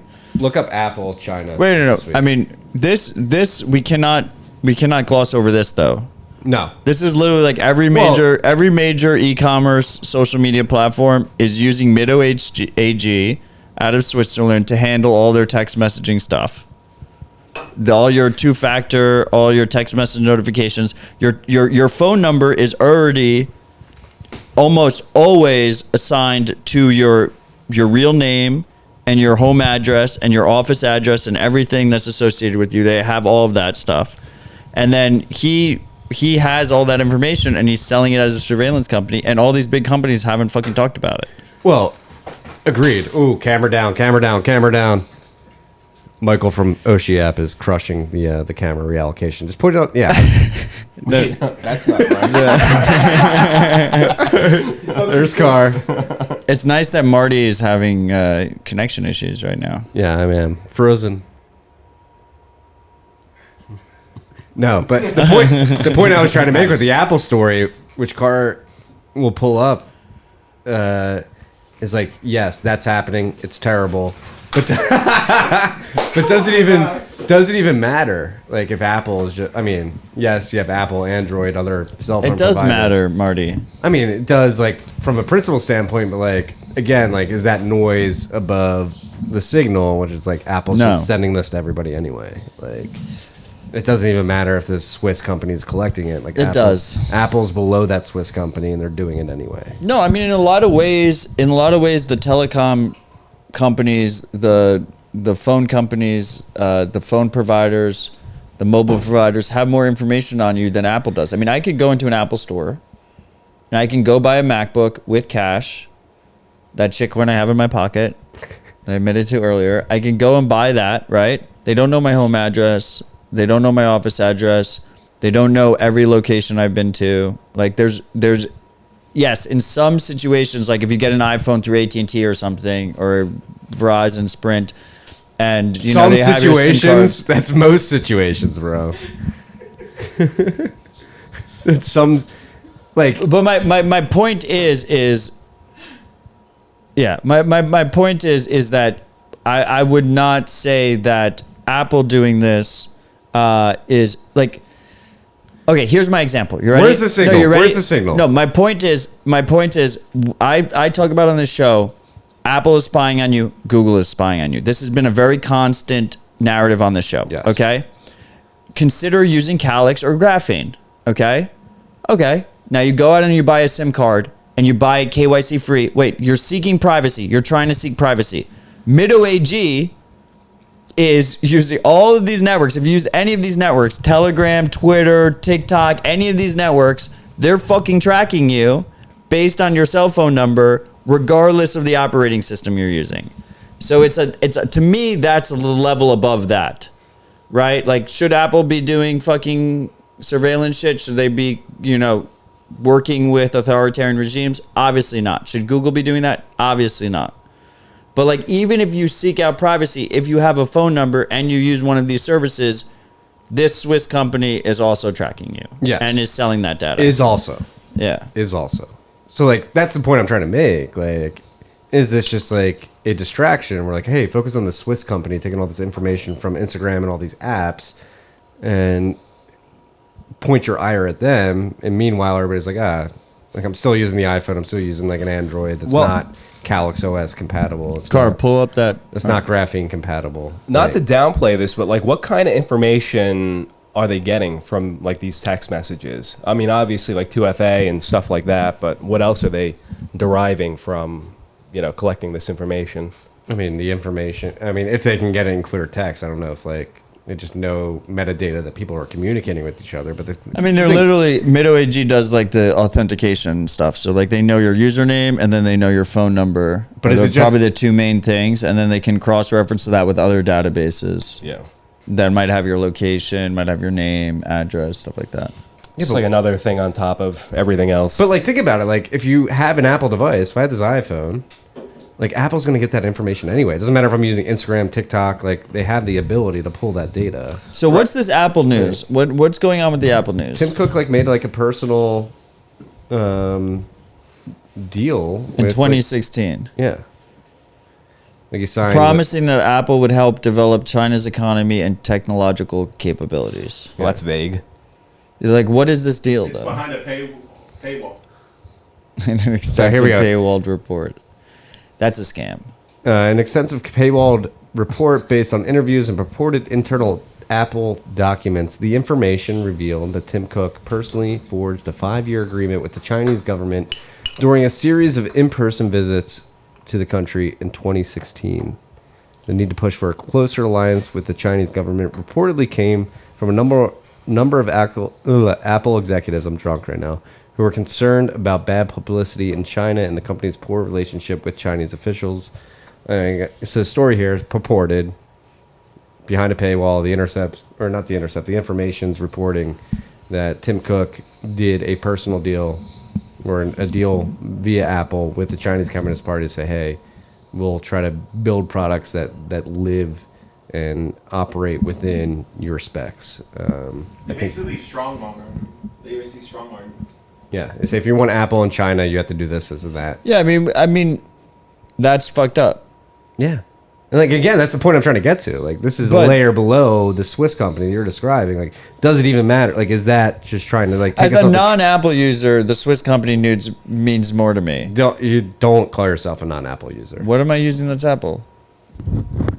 I mean, it's been public. You have Apple devices I don't use any Apple devices right now. right now. Yeah, I had a MacBook Air for TFTC that I've since switched to Linux on that device. And I've gone Linux completely, and you name and shame Linux. You blame Linux for my connection issues, like for all my things. I got my phone right here, which is a fucking Pixel 5 running Calyx, which is being tracked by MidoAG because I connected to Telegram and Twitter. Yeah, I don't use any Apple products All right now. you're good right now. The only 2 Apple products I've ever had is I had a single iPhone and I had a single MacBook Air. And in Matt's defense, a single iPhone was forced upon him. He didn't buy it willingly. And it lasted like 3 Yeah, months. but like, And I still use it for like banking apps because like I don't want to put them on this phone. Yeah. On Wi-Fi. yeah, but like, But like so with the big news that we had on Apple with China is that actually what China does, what Apple agreed with China is instead of Apple holding the servers for iCloud, they have a Chinese government subsidiary owns the servers. lovely. So the subsidiary never actually reach out to Apple for information requests. So Just Apple going keeps straight it- to. yeah, it just Are you goes to ki- their servers. Or we've talked about it on Rabbit Hole Recap before, like 6 months ago, 8 months ago, or something like that. Wow, that's such a fucking sneaky, slimy loophole. Yeah, and then We're not collecting your data. And then they report like global information requests, like, oh, the U.S. government asked for this much information with warrants. This government, but they don't have to do it with China because they don't have to ask them. They just have the servers. They just have it. That's so fucked. Yeah. Fuck. All right, Marty Jones is about to come out. Marty Jones. Freaks. We're at a pivotal point in human history. Like, we need to fight back against this. Like, it's imperative. Like, and that's the point I was Do trying we to have MartyJones.com? Not anymore. If we were trying to get it, some freaks. Matt's gonna go buy a URL right now. But like, I said last week that I don't buy URLs anymore. So are these tech companies and like these VC firms, are this hyperbole in saying that they're basically the 21st century equivalent of IBM working with the Nazis? yeah. I might own it though. I might have bought it drunk the other day. I think Ty, I think that's a very accurate and fair assessment of like what these things are. Like, and again, it's like the banality of evil argument. Like, they may think like, oh, we're just like extracting revenue for our company. Like, this is the way to do it. Like, the best way to do it is to be able to get access to metadata and use that metadata to put advertisements in front of people, and then on the back end, we're selling that metadata to governments that are using that to pinpoint people to like pull them out of their homes. I don't know, man. I don't know if the banality of evil thing. You think it's overtly no, it's like overtly nefarious. evil. Yeah. Yeah.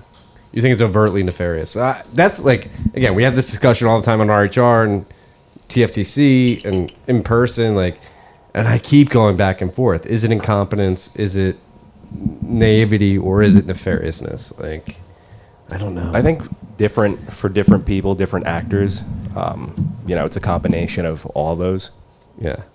It's so fucked. But like, that is the thing. Like, and it's an incentives problem, right? Like, they're incentivized to collect this data so they can sell it to advertisers. And then once you get to that point, it's like, oh, what else can I do with this data? You know what? The Chinese government's going to pay me $500 million over 5 years if I give this to them. Like, we need to be reporting earnings reports at Apple. And so we need this revenue to pump our share price. Like, again, incentivize. Like what we talked about in the beginning of the episode, trying to rework the way content and media distribution is monetized. Like, can that change the incentive structure? We're not incentivized. The ad model's a surveillance model. Yeah, exactly. Like, if we change that incentive structure, like, what is that? And Adam do? Curry would go even further and say the ad model is a censorship model as well. It is, yeah. And I think we've done the. I don't know anybody else who does the ads the way we do and disclaimers the way we do. I think we try to be as pure as possible as being. What other Bitcoin podcast has ever said the word disclosure? I don't know. But I don't want to focus on that. I want to focus on the incentives of ads versus. That was an honest question. I don't know. That's the honest answer. I've definitely, never heard Peter McCormick say the word disclosure. I'm curious how many times he said it in the hours of his podcast. Yeah. But can we change the incentive structure with now we're drunk and we're probably going to leak alpha, but like talking business on air, like. It's impossible to leak alpha in a post-Bitcoin world. Lessons I learned from Barstool. Barstool, huge media production company. Like, fucking Dave Portnoy is one of the geniuses of our generation. He's not the most eloquent. He's certainly like abrasive in certain aspects. I fucking love Dave Portnoy, but he proved that you can do media in a different way. You can own it, and you can like have a voice and be like steadfast behind that voice, and people will rally behind you. They've monetized via advertising. I learned a lot while working at Barstool for a very short period of time. Dave would say I was there for a cup of coffee. And what I always wondered, now that like Lightning Network is where it is, like, what if we could change that? Like, what if Dave and Barstool didn't have to cater to advertisers? What if they could fucking just like depend on the Stoolie energy that exists? Like, Stoolies come out and they monetize Barstool, and it was proven Black Friday. Like, that's how they make a lot of money, is their merch sales, because Stoolies want to put economic value behind Barstool because they like the content they're putting out and they like the voice that they're putting out. It's like, what if you were able to cut out advertisers and do? I can't talk about like so what if via the Lightning Network, what we do with podcasting 2.0 right now, Car gets a cut, you get a cut, I get a cut, DJ gets a cut, written content, everything. Like, what if you create a platform where it's like, hey, if you want to create good content about Bitcoin, liberty, and beauty in the digital age, come to TFTC. We will give you that platform. Give us your Lightning Network pub key. We're going to put it into this RSS feed. You're going to get a lion's share of the revenue produced by the content that you produce. The company's going to get a little bit of it because we're providing you the platform.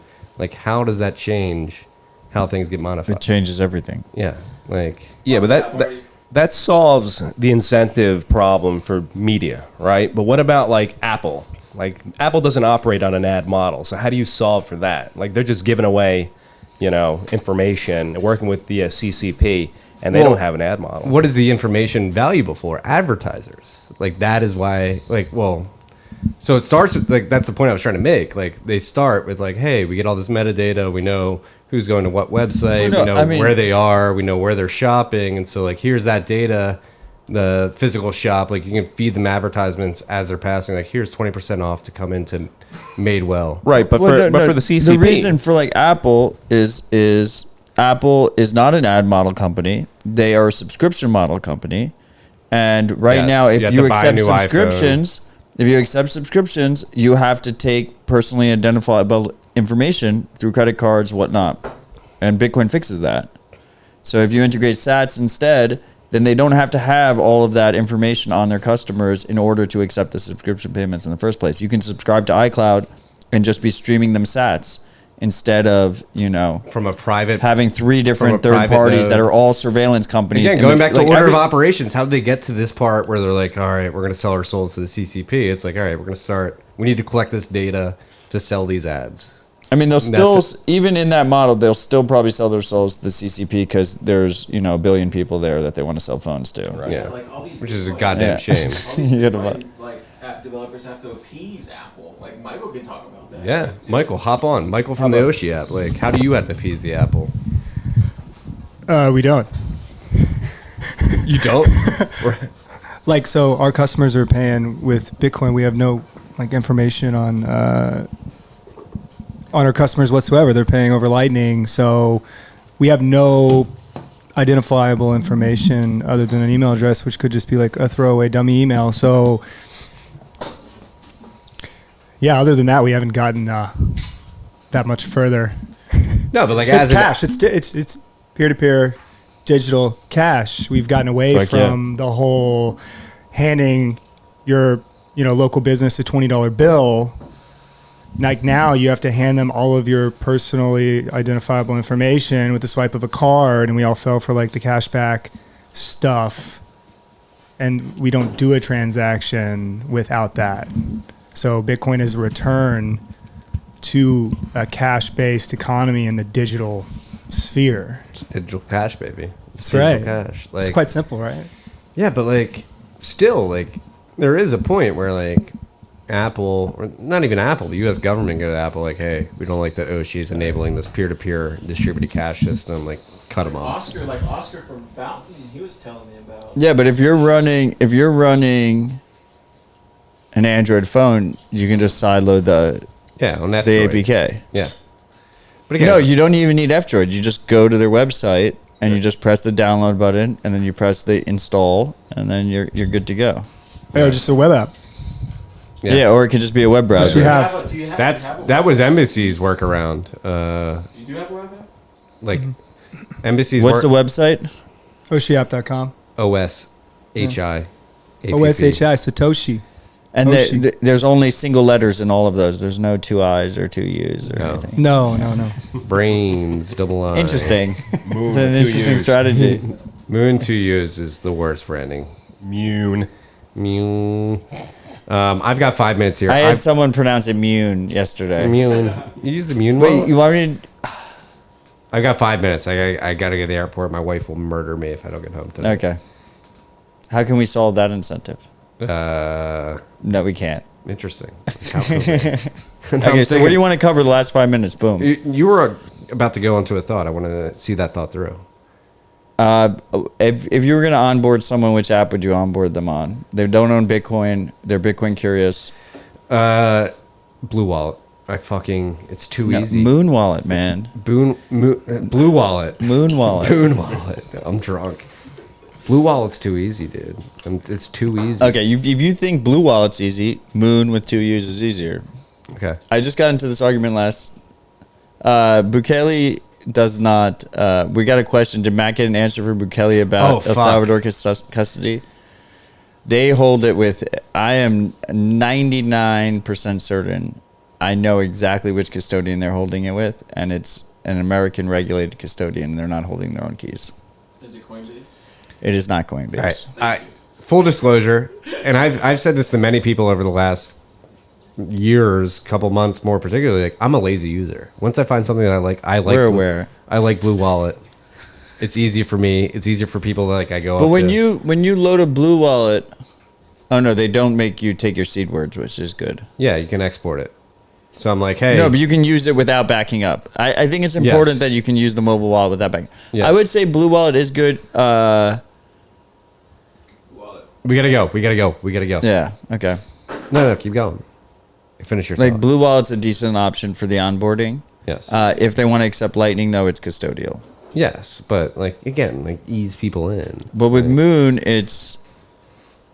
there's a different trade-off balance, and it's going to cost you more money to use Lightning, but the funds are held on chain. So like, what's non-custodially though? What is an acceptable trade-off balance there, particularly? Like, what is the question I would Like ask. the cool thing about Moon Like, is I think the when difference you between Moon and Blue Wallet trade-off difference with Lightning is so minuscule that like what happens? Okay, but the point of my story was the person I was next to, we were battling to onboard, and he tried to onboard them with Copay wallet, and I was just like, "What the fuck is going on right now?" I was like, "Why is anybody using Copay?" Yeah, well, the person like my barber who got on Blue Wallet, he was like, "I'm using Trust Wallet." I was like, "I don't even know what that is." Oh, so Trust Wallet is like a major shitcoin wallet, and they don't even rotate the address. Addresses? They don't give you a new address. And is it custodial? I couldn't tell. No, if it's custodial or not. But the name kind of implies that it is, but it's Yeah. not. Oh, Yeah. isn't that Binance? No, Trust Wallet might be owned by Binance now. All right, I've got 2 minutes. We got to go. I've got two things I want to do. Is shout out first. What's up, freaks? I'm a We have pleb. shout outs. I'm up. It's only one this week. I'm a pleb moving into the self mining and have listened to all the Citadel Dispatch mining episodes. I have the capital and a decent amount of knowledge and experiment with miners to pursue this. I also have plenty of time to learn a lot along the way. I want to make sure. Oh man, I'm sorry for my drunk reading, freaks. I drank a lot of whiskey today. I want to make sure I'm aware of all my options. I was looking at hash huts, and the shipping from Canada to America is roughly $4,000.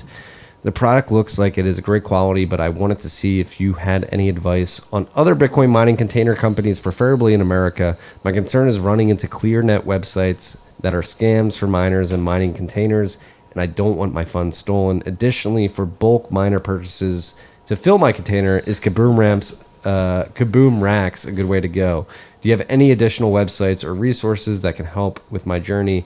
I already have an electrician lined up. Thanks for all you two have done for the freaks. Cheers. Nick from Kaboom Racks was there last night. He was. Bought us pizza. So we'll start out. I endorse Kaboom Racks. Nick's a good dude. Kaboom Racks has been around for quite a while. If you're looking at Web of Trust, proof of work, Kaboom Racks has been around for quite a while. They've been providing people with ASICs, secondary market ASICs for quite a while. People are very happy with them. Hash huts. I bought a hash hut before. It is expensive. It's the only game in town, really, right? Yeah, so that's like the thing with like the containers. Like you need to You either make it yourself or you buy it from Steve Barber. Exactly. So the nuance you want to understand with hash huts. So like a hash hut, you're going to put 14 miners in there. Very heat dense, especially if you're using top of the line hardware. And it's going to be delayed. Like you're going to not delayed, but it's going to be a long process of getting your hash hut. Like Steve Barber is like fucking killing it. He's got tons of demand for it, and it's going to take you a while to receive that hash hut. Yes, but that's not the point I'm trying to make. Okay. I agree with that. Like there's going to be a lead time. I think that's like the most important aspect. Well, no, it is an important aspect. But I think the most important aspect, if you're going to get a container, having been around the containerized mining model for the last 3 years, especially as these ASICs get more performant and more heat dense, like you need to have airflow control in your container down pat. Like Does the hash hut have built-in airflow control? Yes. And like, so that's one thing you need to take into consideration. And having been in the business, Great American Mining does not sell their containers. They are top of the line. They make them all themselves. Yes, and they're proprietary. That's why like you can only get them from Barber, basically. Yeah, If you're a consumer. And honestly, like knowing the landscape, I would only buy them from upstream. Like I wouldn't buy them from anywhere else, unless you wanted to buy like a chicken shack, like type of hut And, like, make it and yourself. Do it yourself. But Like, then you have to worry about airflow and stuff. yes, these things are very like. I mean, we talked about it last night at the Nashville Bitcoin meetup. Like these things are very heat dense. There's a lot of variables you have to take into consideration. Heat, noise, Yeah. power. I'm not going to talk negatively about anything, but I will talk very positively about upstream. Yeah, upstream's the real deal. And But it will take a while for you to get your hash hut. So just Yes. keep that in mind and price that accordingly. Yeah. And I would say, Freak, if you haven't, it's not quite, I'm not quite sure if you've dipped your toe in yet or not. Like, why don't you just start small? Like, don't do a 14 ASIC operation with a hash hut and do 1 or 2 miners, dip your toe in, and then Yes. scale up. Yes. And I think you'll find via that avenue, you'll be able to figure out how to do the airflow stuff yourself. Right. Like, because there's a lot, like, okay, hash hut, I trust. Upstream, I trust with all that. There's a lot I don't trust. I'm not going to name names, but like, there's, like you said, you don't want to go to a ClearSite website, buy a hut, get it, and then it doesn't work. I've seen some shit in the field that of very like popular and well-known names that are building mining containers that don't work. Again, electrical infrastructure is very specific to the miner. It's very specific to the type of energy you're producing, and you don't like if you fuck that up. If you like I said last night, like with these top of the line miners right now, like M30s, M31, S19Js, like if you overrun them and they have a potential life cycle of 7 years and you burn it out after 3 years because you don't know how to set up your infrastructure, like that is an opportunity cost of future revenue that you could have had. And what Steve is doing at Upstream, how they're designing their containers, really fine tunes for that like mentality in mind. 100%. Yeah. Can I Cosine. jump in and disagree? Buy a bunch of miners and just figure it out. Well, Ty, like the opportunity cost, like No, miners don't are listen to me. like so. That's what Ty did. That's what I did. So I'll add some nuance to Ty's comment. Like, if you want to buy a bunch of miners and figure it out, buy a bunch of S9s, which are a shit ton cheaper than like M30s or S19s. Just count on half of the batch being like DOA. Yeah, but Dead on arrival, right? but it's a Yeah. cheap mistake to make in terms like you buy 14 S9s, you're paying what, like maybe $5,000, like if that.